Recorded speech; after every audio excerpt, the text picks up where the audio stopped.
Salut à tous et bienvenue sur ce podcast Atomic Leaders. Je suis Romain Tessné, je suis le fondateur de Talent Leaders, une société qui accompagne les organisations et les talents sur tous les sujets people et puis leadership. Ce podcast, d'où ça vient? En fait, avec Clément Trinquart et Florent Cochet, mes associés sur Club Trust, on a lancé un podcast vidéo, le Talent Club, que je t'invite à suivre sur YouTube et LinkedIn. En faisant cet exercice, je me suis dit que ça pourrait être sympa d'avoir un format un peu plus court en audio pour interviewer des managers et des leaders du quotidien, pour documenter tous les apprentissages et puis surtout leurs best practices qui nous font avancer et justement qui nous font progresser. Et c'est là que ce podcast est né. Atomic Leader, le podcast, c'est parti.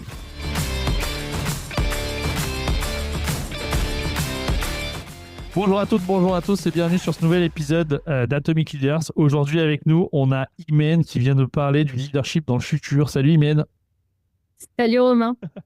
Merci beaucoup de venir sur le podcast. Écoute, je suis hyper content de t'avoir avec nous parce que très souvent, alors tu me diras, je dis ça à tous les invités, hein, mais là, c'est particulier parce que souvent, j'ai des gens qui sont dans des métiers qu'on connaît et toi, tu as la spécificité d'avoir choisi depuis pas mal d'années des métiers qui sont un peu dans le futur, dans des trucs un peu différents. Et donc, ça fait pas mal de temps que je me disais que ce serait sympa d'avoir ton avis pour voir un peu comment on lead des gens dans le futur. Et donc, je suis hyper content que tu sois avec nous. Je te remercie Romain. Au plaisir de parler de cette thématique. On va parler principalement de la data. Ouais, on va parler de data, on va parler de plein de choses. L'idée, c'est que tu connais un petit peu le format du podcast, donc ça va durer entre 30 et 40 minutes. On va pas couper. Donc l'idée, c'est qu'on essaye de garder un maximum de notre échange. C'est un peu la règle. S'il y a des questions qui ne te vont pas, eh ben, on dira que tu les prends pas. Et par contre, l'audience saura que tu les as pas prises. Hein. Tant pis, ça n'est jamais arrivé, mais on n'est pas à l'abri. Et puis, l'idée, c'est que tu parles en ton nom, pas celui de ton organisation. Aussi parce que toi, ce qui est intéressant, c'est que tu as travaillé dans différentes organisations sur cette typologie de métier un peu futuriste, data, etc. Et donc, c'est intéressant de regarder ça aussi sous ce prisme-là. Et puis, écoute, si tu es prête et que tu acceptes les règles, alors peut-être que tu peux commencer par nous dire comment toi, tu es devenue la leader que tu es devenue aujourd'hui. Belle question. Alors, j'étais pas forcément destinée à faire de la data initialement. J'ai un parcours où j'ai touché quand même à pas mal de choses. Initialement, j'ai voulu travailler dans le secteur hospitalier. Dans l'idée donc c'est pour ça que j'avais fait des études en économie de la santé principalement. Décision risque assurance. Ensuite, j'ai décidé par curiosité et aussi parce que je pense que le marché du travail était assez propice dans ce temps-là, de m'intéresser principalement au cloud, aux nouvelles techno, au développement, alors que je ne venais absolument pas de ce milieu-là. Donc, mettre la main un peu à la pâte, comprendre ce que c'est que du développement informatique. Et de fil en aiguille, j'ai découvert un peu le monde de l'IA ou de le machine learning au départ. Ça a pris quand même un peu de temps, mais j'ai atterri dans une compagnie d'assurance, dans une équipe d'architectes d'entreprise, où j'ai pu découvrir un peu les différentes couches d'architecture, chose que je ne faisais absolument pas par le passé. Donc, ça m'a développé un peu une petite palette de compétences. Et lorsque j'ai justement travaillé par la suite dans une compagnie dans une boîte de consulting, rapidement, mon profil ressemblait de plus en plus matchait de plus en plus à des profils de data management, même si je m'obstinais à vouloir faire du cloud. M'obstinais à faire du cloud, AWS, GCP. Je n'avais pas de background en data engineering, mais voilà, c'était vraiment pas une passion, mais en tout cas une volonté de ma part pour pouvoir un peu comprendre un peu le marché du travail en 2017-2018. Et au fur et à mesure, justement, dans cette entreprise-là, j'ai découvert, en tout cas, que mon profil matchait de plus en plus à du data management, où en fait, on n'est pas forcément spécialisé sur un métier en particulier, mais on apporte un certain nombre de ce qu'on appelle chez nous des enablers. On travaille sur des thématiques particulières pour pouvoir délivrer et aider à la livraison le développement, en tout cas, de solutions, que ce soit AI, et par le passé, c'était principalement drivé par des problématiques de privacy. Donc voilà. Et ensuite, j'ai travaillé dans une industrie, dans une compagnie, entreprise industrielle, où j'ai découvert, ou en tout cas, j'ai travaillé Et j'ai pris le sujet dans tous les angles, sur tous les prismes, qui est celui de la metadata, de la gestion de la métadonnée. C'est là que je parle un peu de futur, hein. Mais la métadata, si tu veux, pour moi, qui suis pas dans ton domaine, oui, c'est vrai. C'est un petit peu la science-fiction, mais je prends le point. Alors, comment on découvre? En tout cas, on savait déjà que la donnée était quand même une mine d'or et que la quantité de données est quand même faramineuse, tout secteur confondu et tout type d'entreprise et taille confondue. Ouais. L'idée est de pouvoir comprendre le patrimoine, son patrimoine de données à travers la métadata. La métadata, c'est de l'information sur le contenu de nos bases de données. Est-ce que j'ai des informations clients? Est-ce que j'ai des noms, j'ai des prénoms? Est-ce que j'ai des dates de naissance, d'essence, etc., etc. Et quand on tire un peu le fil, donc on commence par là, par comprendre un peu ce qui est notre patrimoine de données. Puis ensuite, on se pose des questions sur est-ce qu'il y a des données à caractère personnel? Est-ce que je suis capable de tracer ou d'avoir de la traçabilité de cette donnée, de sa création jusqu'à sa consommation? Je vais avoir des problématiques de qualité. Ouais. C'est classique. Est-ce que j'ai le bon nom de mon client ou la bonne date de naissance? Et on réalise au fur et à mesure que toutes ces problématiques-là, si on les traite, pas toujours, il ne faut pas les traiter en silo. Donc oui, il y a plusieurs manières de les traiter, mais si on arrive à avoir une vue un peu holistique sur le sujet et on les traite, on arrive à améliorer les processus métiers, surtout accompagner à terme, tu parles de futur, d'accompagner les entreprises et les équipes à développer au mieux leurs solutions, principalement AI, aujourd'hui. Ok. Donc, du coup, c'est comme ça que tu es arrivé dans ces volets-là. Dans toutes ces... Le podcast, il est articulé autour du thème du leadership, du management. Dans toute cette structure, c'est des parcours que tu fais avec, plutôt en expertise, avec des équipes, sans équipe, plutôt en influence and convince, avec des gens qui sont des key contributeurs. C'est quoi la structure managériale en général dans ces métiers-là? Principalement du influence and convince. Ok. Avec une casquette d'expertise, parce qu'il faut savoir discuter avec les équipes techniques, mais pas que, les comprendre surtout. Et d'autre part, une casquette un peu de leadership où on est toujours un peu drivé par le business. Donc, on peut avoir une équipe. J'avais une équipe par le passé. On peut avoir une équipe, mais on est toujours dans le influence and convince. On n'impose pas forcément des standards dans les grands groupes. On propose, on les modifie et on s'assure qu'on apporte de la valeur au business principalement. Ok, super. C'est intéressant parce que du coup, ça amène un truc avec plusieurs vitesses parce que c'est des sujets qui sont énormes et qu'il faut faire... en fait, il faut qu'il y ait un mouvement collectif sur ces sujets-là et en même temps, tu as des ressources limitées parce que c'est souvent des petites cellules, etc. Oui. Moi, la question que j'aime souvent poser, et après on peut l'articuler ici en fonction de ce que toi t'en penses, mais c'est quoi les grandes convictions que tu t'es faites pour qu'un truc qui n'est pas forcément palpable au départ puisse prendre une accélération au niveau du collectif? C'est-à-dire, en fait, finalement, comment ce collectif se met en route et quelles grandes convictions tu as développées sur ce sujet du collectif? Alors, le premier point, c'est qu'il faut essayer de trouver un peu les cordes sensibles sur chacune des personnalités ou des personnes avec qui on veut travailler ou les équipes. Essayer de trouver un peu l'intérêt commun, parce qu'il y a toujours un fil conducteur. On a tous, effectivement, l'intérêt de l'entreprise, c'est de pouvoir faire son business classique, mais pas que. Il y a aussi certaines, comme tu dis, sensibilités sur certains sujets. On parlait de qualité des données. On peut imaginer que si on n'appelle pas le bon client, ça, je dis un exemple un peu au hasard, mais si on n'appelle pas le bon client, du coup, ça a un impact sur la qualité. Si on parle typiquement de centre d'appel, par exemple, impacter la satisfaction client, tout simplement. Et du coup, il y a des problématiques qui sont assez sous-jacentes et qui, en fait, sont plus ou moins communes d'une équipe à l'autre. Et je pense que, en tout cas, ma conviction première, c'est de me dire, en fait, il faut essayer de trouver ces intérêts communs pour pouvoir mettre ces bonnes personnes autour de la table. Ok, donc déjà, conviction numéro 1, tu fais bouger un collectif quand tu trouves le plus grand dénominateur commun qui les raccroche à une problématique qu'ils ont en commun, exemple, satisfaction client. Par exemple. Ok, ouais, super. Le deuxième point, ce serait savoir avec qui travailler et de laisser aussi le temps aux personnes de s'accaparer le sujet aussi. Parce que parfois, alors, surtout sur le sujet de la data, On peut effectivement travailler avec des gens qui ont à peu près le même profil que le mien, mais en bout de chaîne, l'idée, c'est de pouvoir embarquer le business, de pouvoir embarquer également l'équipe technique.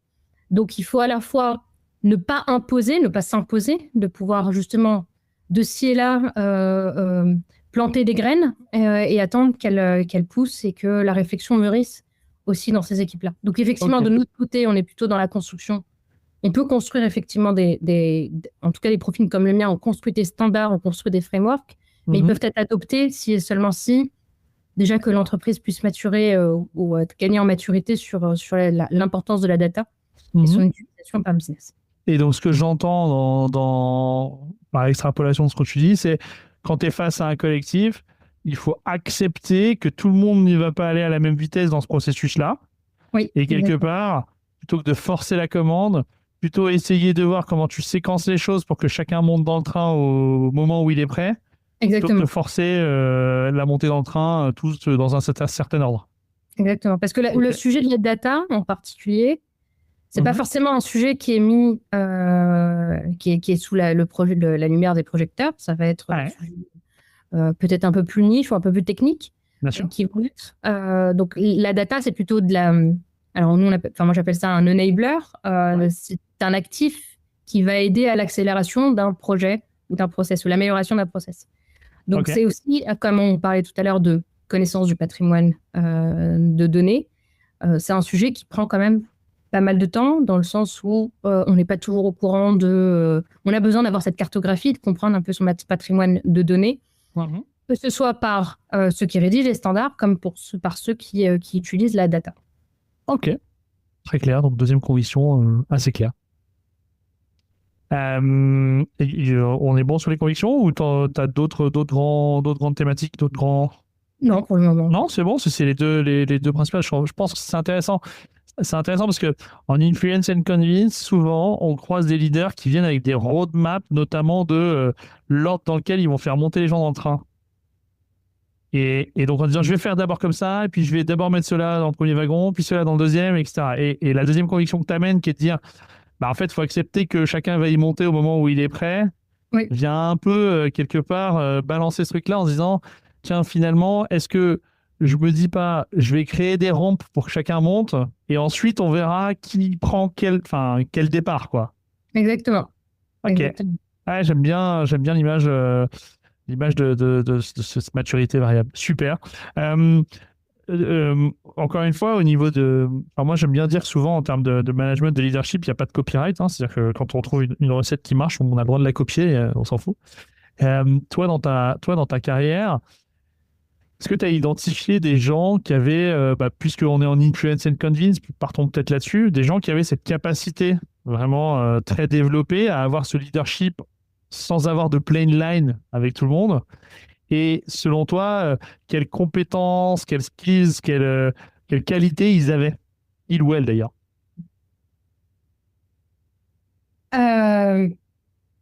Alors, l'influence, c'est aussi beaucoup la connaissance de l'entreprise, mais pas en tant que business uniquement, mais également d'un point de vue people. Ah, le network. Le network. Savoir sur qui s'appuyer.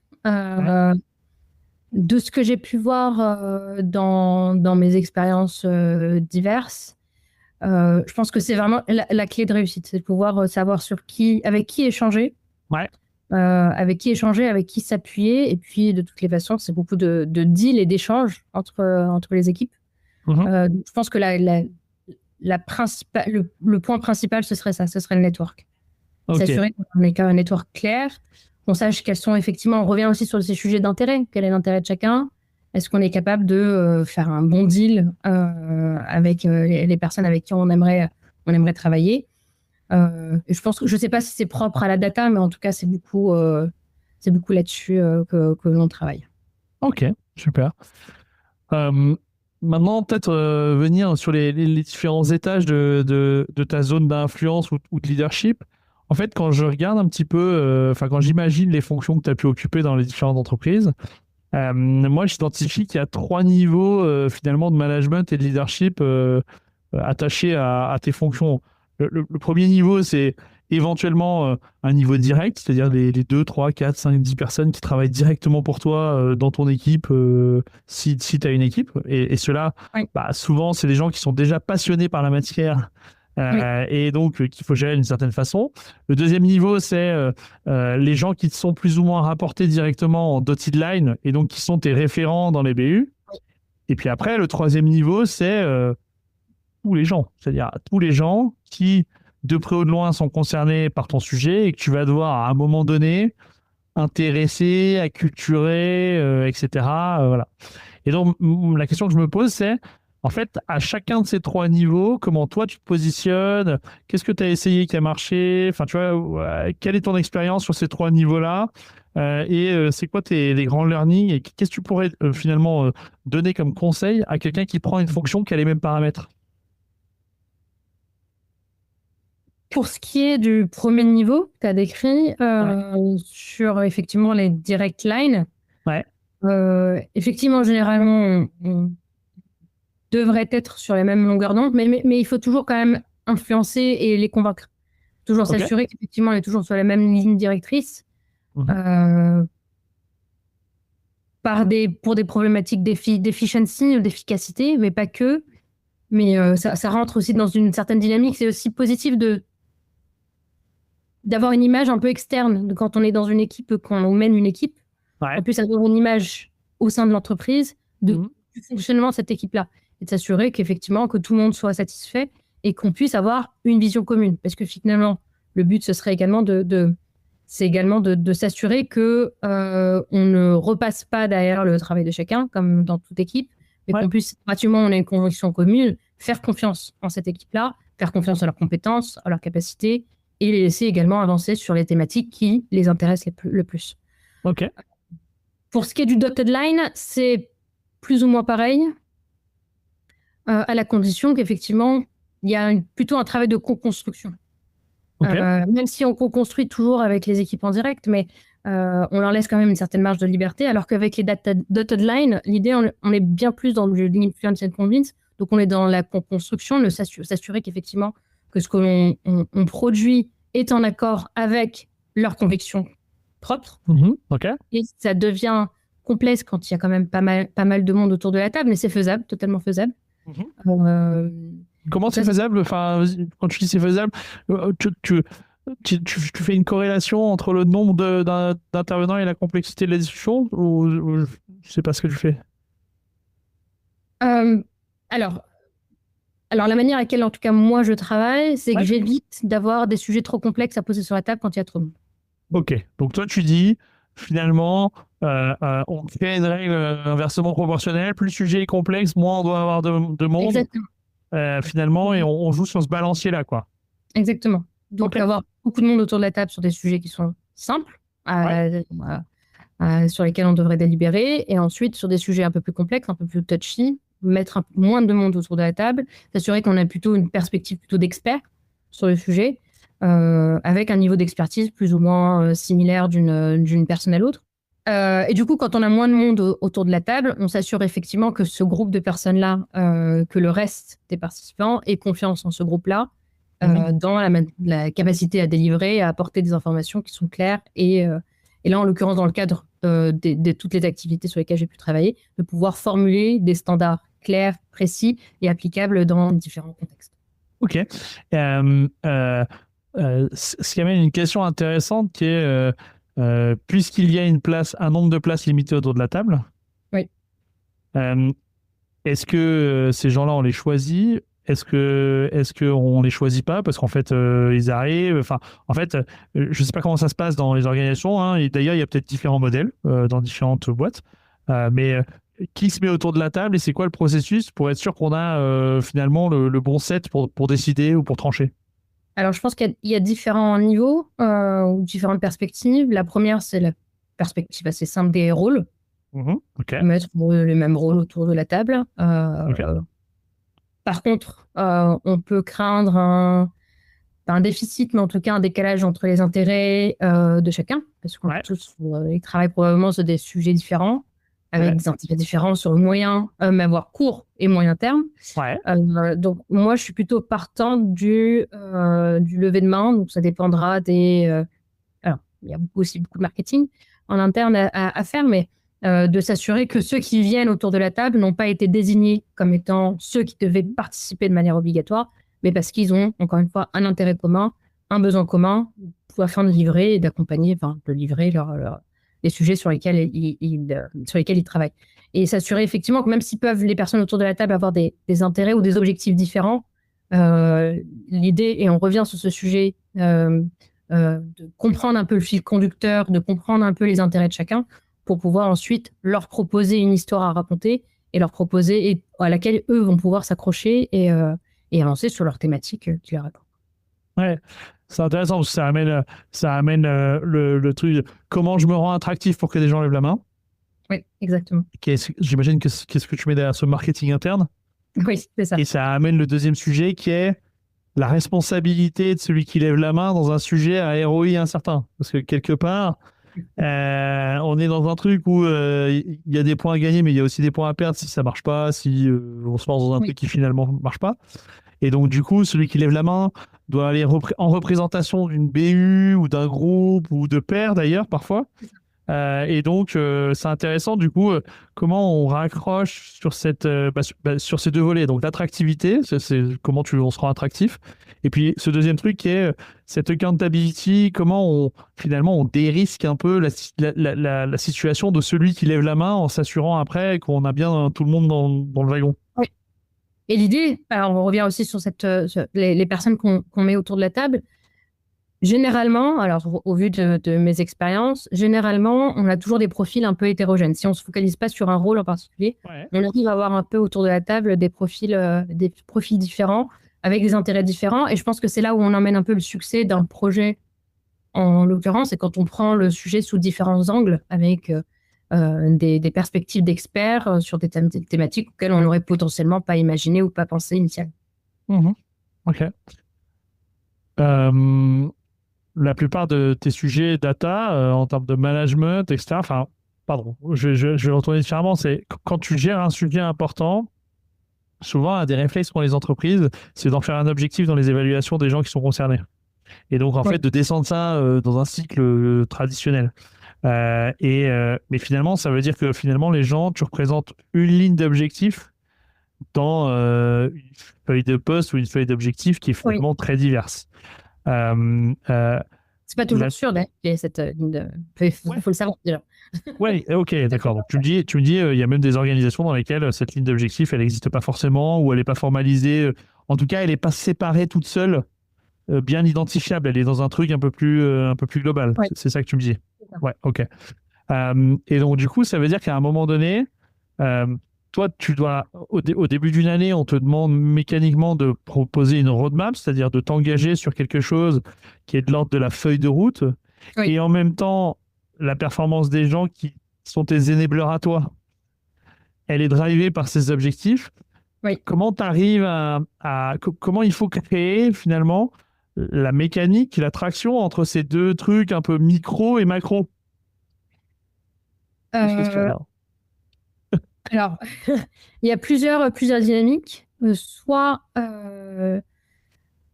et on revient un peu sur cette notion de rôle, l'idée, c'est de pouvoir initialement mettre en place des systèmes de communauté ou communautaires sur... Ah, ok. Donc, soit on met des gens avec les mêmes rôles, sur des thématiques vraiment spécifiques, ou on s'autorise à à créer des communautés un peu génériques. Okay. Donc c'est plutôt de cette manière-là. Après, l'idée, c'est de pouvoir, toute la question est d'initier cette communauté. Donc ça revient sur cette notion de marketing interne, de pouvoir présenter la chose de manière à ce que ça attire du monde, qu'on puisse effectivement s'assurer aussi, pour pas se perdre, qu'on est quand même toujours aligné avec les objectifs de l'entreprise, parce que c'est important. De pas forcément mettre de côté, de ne pas être perçu uniquement comme un sujet de niche ou un sujet d'expertise. Donc effectivement, sujet du futur, oui, mais également s'assurer qu'on puisse démontrer et délivrer de la valeur sur le court terme, c'est également important. Et pour revenir sur ce sujet de rôle, donc construire, moi c'est comme ça que je suggérais, ça serait construire différentes communautés. Et ensuite, au fur et à mesure des discussions, parce qu'effectivement, peut-être que ça prendra pas, ça se fera pas en 6 mois, ça se fera peut-être en 1 an, 2 ans. Mais au fur et à mesure des discussions, s'assurer qu'on est tous, comprendre un peu les intérêts de chacun, puis ensuite proposer sa propre roadmap et s'assurer que tout le monde s'aligne, en tout cas les personnes qui le veulent et qui le peuvent, s'alignent avec la roadmap proposée. Donc, et également, pour revenir sur cette notion de roadmap, la roadmap, il ne faut pas forcément l'imposer, on est toujours dans l'influence and convince. Donc, au fur et à mesure, tisser, broder sa propre roadmap et s'assurer qu'on ait à minima embarqué des personnes ou les équipes clés. Ok. Qu'est-ce qui fait dans les communautés, pardon. Ouais, bien sûr, pardon. Qu'est-ce qui fait qu'une communauté, elle est attractive? C'est-à-dire, est-ce que tu as identifié quels paramètres ou quel levier tu as quand tu crées ta communauté? Enfin, tu vois, tu as dû le faire plusieurs fois dans plusieurs environnements. Est-ce que tu arrives à avoir des patterns de critères communs qui semblent marcher pour que ta communauté elle soit attractive et qu'au moment où tu la lances, les gens lèvent la main? Quand on répond à une problématique, quand on leur dit on va répondre à un problème, à un challenge auquel ils font face. Donc, si je parte un problème à eux, a priori déjà là, j'ai une attention élevée. Exactement. Ok. Donc, tu pars de leur propre challenge. Tu essaies de comprendre un peu d'homogénéiser les challenges, de les catégoriser. Et généralement, les gens accrochent. Les gens accrochent et puis ensuite rester quand même ouvert à la discussion, ouvert à la modification, ouvert à être challengé également sur nos positions. Il y a aussi autrement, et là il faut avoir un peu un appui d'un sponsor, ça aide beaucoup. Donc on revient beaucoup sur les concepts précédents de networking. Quand on n'a pas son propre network, pouvoir avoir un sponsor sur lequel on devrait s'appuyer, on pourrait s'appuyer pour rendre cette communauté attractive, s'assurer que ce sponsor apparaisse de temps à autre dans cette communauté. Ok, donc l'exposition à un sponsor qui compte, c'est un de tes leviers pour avoir des gens qui décident d'y aller plus activement. Exactement. Ok, ouais. Okay. Surtout quand tu as un sponsor qui a quand même une certaine image, ça joue beaucoup. Ça joue beaucoup. Donc, c'est les deux principaux leviers, finalement. Tu pars de leurs problèmes et tu t'attaches derrière un sponsor un ou une qui, évidemment, donne envie aux personnes d'être mis en exposition. Et il y a autre chose, mais ça se mesure pas, c'est le bouche à oreille aussi. Ah, ok. Le bouche à oreille, donc ça serait des gens qui sont engagés dans une communauté, qui en tirent un bénéfice, X ou Y d'ailleurs, le bénéfice n'est pas toujours le même, et qui irait dire à d'autres, viens voir, là il se passe un truc, à mon avis, il faut que tu en sois. Ou on aborde telle thématique à tel moment, ça t'intéresserait? Viens voir. Ok, ouais, donc tu as une espèce de cooptation, finalement de gens à l'intérieur de ce cercle-là. D'où le fait que le mieux, ce serait d'avoir plusieurs types de communautés, des communautés un peu plus hétérogènes en termes de rôle, parce qu'on a des intérêts communs, on a le même lexique, les mêmes taxonomies, et de l'autre, des équipes ou des communautés un peu plus hétérogènes où on pourrait attirer un peu plus de monde. Et on s'autoriserait à attirer d'autres profils que les profils visés initialement. Ok. Je change un tout petit poil d'angle parce que j'ai une question qui du coup vient pendant que je te parle. Moi en ce moment j'accompagne une personne qui est senior expert AI dans une industrie. Et un des sujets qu'il avait en management, c'était en fait, je suis responsable d'une équipe où finalement les business lines viennent avec des use cases. Les use cases représentent 20% du niveau de complexité qu'on peut gérer. C'est-à-dire, en fait, les use cases sont presque en dessous du niveau d'expertise de l'équipe. Et du coup, les équipes, parfois, elles sont un peu frustrées parce que elles ont l'impression qu'on pourrait faire beaucoup plus, d'aller beaucoup plus loin, etc. Mais comme on part du problème du business, parfois, ça les met à des endroits où moi, manager de ces équipes, pour gérer cette espèce de décalage, ça me met à des endroits de management qui sont pas faciles. Alors, je sais pas si tu as connu ça ou pas, mais du coup, je me dis, ça doit être parfois comparable dans des environnements ou dans des métiers comme le tien, puisque vous êtes vraiment en avance de phase, donc vous savez ce qui est possible, alors que celui qui part du business, il n'en sait rien. Oui. Comment on gère ce décalage finalement entre eux qui sont dans le présent et qui viennent te chercher sur des use cases très simples et tout le potentiel que vous avez et que finalement vous pouvez pas toujours déployer ou enfin je sais pas comment l'amener. Je sais pas si tu as connu ça. Un peu, je pense que il peut y avoir quand même un décalage effectivement entre les attentes business et les attentes des équipes en fonction de leur niveau d'expertise. Ça peut arriver. Après, ça ne nous empêche pas d'être sur deux thématiques. Une thématique est celle un peu plus ancrée dans le présent, de répondre à des problématiques qui sont claires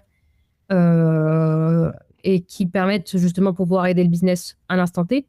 Et de l'autre, apporter, et c'est aussi le rôle, je pense, du manager, de démontrer, à travers principalement, ça se fait à travers des pilotes, en l'occurrence, de démontrer la valeur d'appliquer des solutions peut-être un peu plus avancées ou de voir la thématique sous un angle nouveau.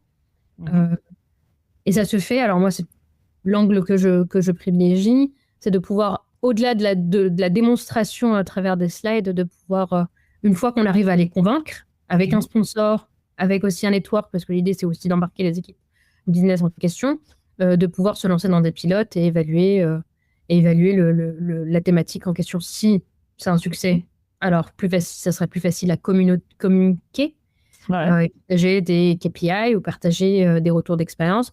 Si ça l'est pas, ça fait partie du rôle. C'est le jeu du pilote. C'est pas toujours et ça marche pas. Des learnings. Et après, tu fais tes learnings. Exactement. Ouais. Mais c'est intéressant. Donc, en fait, ce que j'entends, c'est deux choses. C'est il y a comme un espèce de cheval de Troie qui est je te règle ton problème à court terme qui est celui-là, mais autorise-moi à faire un pilote un peu plus ambitieux et à voir ce qui se passe. Et donc, quelque part, ça revient dans le deal dont tu parlais tout à l'heure, qui est bon, ok, tu veux que je te couvre cette partie-là, je te la couvre, mais laisse-moi te montrer qu'en fait, il y a 2-3 trucs, on fait un pilote et on regarde. Ça, j'aime bien. Et après, il y a le deuxième truc qui est intéressant, qui est finalement, tu as toujours un coup d'avance. C'est-à-dire, en fait, tu construis la façon dont tu vas convaincre le prochain avec le KPI du premier. Oui, exactement. En fait, t'achètes de la crédibilité et de la trustability interne. Oui. En disant, je vais y aller sur ce niveau d'ambition qui va me servir de marchepied pour aller proposer des choses toujours plus ambitieuses dans une logique vertueuse de ça réussit. Exactement. Exactement. Okay. Et si ça ne réussit pas, ça ne veut pas dire que les ingrédients étaient mauvais. Peut-être pas que l'ensemble aussi. On revient encore une fois beaucoup sur les concepts initiaux de train en marche, mais c'est peut-être pas le bon moment. Voilà. Okay. Et je pense qu'il faut accepter.